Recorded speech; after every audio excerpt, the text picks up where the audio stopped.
মহিলাদের বিক্রি এবং তারপর ধর্ষণ এ যেন দৈনন্দিন দিনের খবর। আজ এরকমই এক ভুক্তভোগীর ভয়ঙ্কর অপরাধমূলক গল্প শোনাতে চলেছি, যেখানে 3বার বিক্রি ও বহুবার ধর্ষণ হওয়ার পরেও কিভাবে সে তার জীবনের উন্নতির দিকে এগিয়ে চলেছে। আসুন আজকের অপরাধমূলক গল্পে এই কাহিনীটাই শুনে আসি।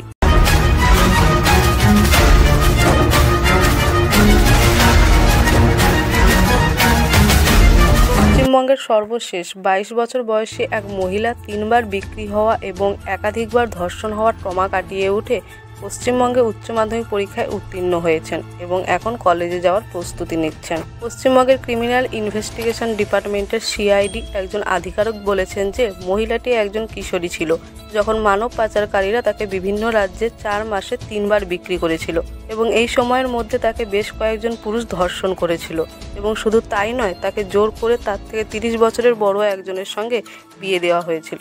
যৌন অপরাধ থেকে শিশুদের সুরক্ষা পক্সো আইনের অধীনে উত্তর 24 পরগনা জেলা আদালত সম্প্রতি একজন মহিলার সাথে সম্পর্কিত একটি মামলায় 4 জনকে 20 থেকে 20 বছরের কারাদণ্ড এবং অন্য 2 জনকে 10 থেকে 10 বছরের কারাদণ্ড দিয়েছে।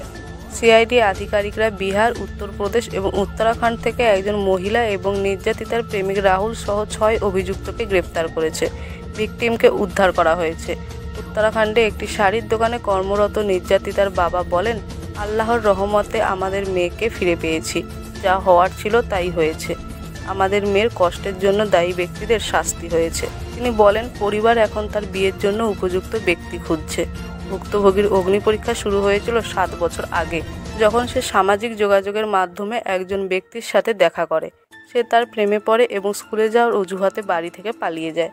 রাজ্যের সিআইডির মানব পাচার প্রতিরোধ ইউনিটের একজন আধিকারিক বলেছেন যে ভিকটিম রাহুলের সাথে 7 জানুয়ারি 2015 সালে কলকাতার সায়েন্স সিটিতে দেখা করেছিলেন, যিনি তাকে একটি বাস ধরতে বাবুঘাটে নিয়ে গিয়েছিলেন। কিন্তু ফিরে আসার প্রতিশ্রুতি দিয়ে তিনি তাকে বাসে একা রেখে যান এবং শিকারী পরে জানতে পারেন যে রাহুল তাকে অন্য একজনের কাছে 1.5 লাখ টাকায় বিক্রি করেছে।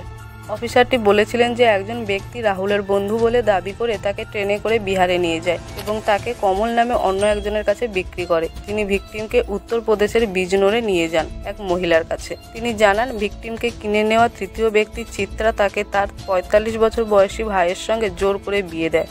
এরপর চিত্রার ছেলের লাভ ভিকটিমকে একাধিকবার ধর্ষণ করে। ওই কর্মকর্তা জানান, এরই মধ্যে ভিকটিম চিত্রার মোবাইল ফোন থেকে তার মাকে ফোন করার সুযোগ পান এবং তিনি কোথায় আছেন বলে জানান। সিআইডি অফিসার জানান, চিত্রা ভয় পেয়ে কমলকে নাবালিকাকে নিয়ে যেতে বলেন। এরপর কমল ও তার সহযোগী ভীষ্ম তাকে নিয়ে যান উত্তরাখণ্ডের কাশীপুরে।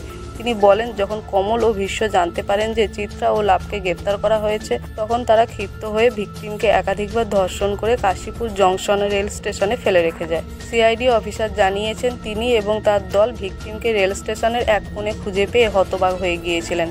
তারা তাকে পশ্চিমবঙ্গে ফিরিয়ে আনে। তিনি বলেছিলেন যে ধাক্কার কারণে তিনি কথা বলতেও পারছিলেন না এবং 1 মাসেরও বেশি সময় ধরে চুপ ছিলেন। আমাদের তাকে একজন মনোরোগ বিশেষজ্ঞের কাছে নিয়ে যেতে হয়েছিল এবং বেশ কয়েকটি কাউন্সেলিং সেশনের পর তিনি তার ব্যথা প্রকাশ করেছিলেন। অফিসার বলেছেন যে ভিকটিম, যাকে মে 2015 সালে উদ্ধার করা হয়েছিল, তিনি একটি সরকারি আশ্রয়কেন্দ্রে বসবাস করছেন এবং তার নতুন জীবন শুরু করতে দেখে তিনি খুশি। তবে যে ব্যক্তি ভিকটিমকে বাসে করে এনে কমলের কাছে বিক্রি করেছে তাকে খুঁজে পাওয়া যায়নি বলে তিনি দুঃখ প্রকাশ করেন। উত্তর 24 পরগনা জেলার বারাসাতের পস্কো আদালত 6 অভিযুক্তকে দোষী সাব্যস্ত করেছে। এর মধ্যে চিত্রা ও রাহুলকে 10 বছর করে কারাদণ্ড এবং চিত্রার ভাই কমল, লব, ভীষ্ম ও অন্য আসামিকে 20 বছর করে কারাদণ্ড দেওয়া হয়েছে। স্টোরি ভালো লাগলে অবশ্যই একটা লাইক করুন আর কমেন্টে জানান আপনার মতামত।